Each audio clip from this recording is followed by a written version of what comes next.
خلينا بس قبل ما نبدأ، يمكن انت دلوقتي بتتفرج على الفيديو وبتسأل نفسك سؤال واحد بس: هو في لغة بتقدر تفتح لك ابواب شغل بمرتب كبير وسفر وبره البلد؟ خليني اقولك، اللي معاه اسباني دلوقتي مش بيتقبل اسرع، لا، ده بينحط على اول الصف.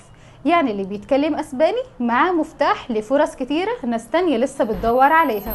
وليه تتعلم اسباني؟ لان اسبانيا بتقدم منح ممولة بالكامل كل سنة، تقدر تقدم عليها من خلالنا من غير ما تدفع ولا جنيه. وكمان لان اللغة الاسبانية بقت من اكتر اللغات المطلوبة في سوق العمل، وخصوصا مجال السياحة والطيران ومجال خدمة العملاء اللي بتوصل مرتباته من 25 ل 35 ألف جنيه. وغير كده الإسباني مهم جدا في مجالات الترجمة الدولية والطبية، ومعتمد في دول كتيرة في أوروبا وأمريكا اللاتينية. ببساطة لما انت تتعلم أسباني مش بتتعلم لغة، انت بتفتح لنفسك أبواب شغل، سفر ومنح ونجاح. مش هنعلمك ونسيبك، احنا في تي واي هنشغلك بعد ما تخلص الكورس. ولو انت طالب جامعي ومعاك كارنيه، ليك خصم خاص علشان نبدأ بكل سهولة. ولو انت جاهز اكتب لنا كلمة اسباني في الكومنتات وتعالى نبدأ في الجد.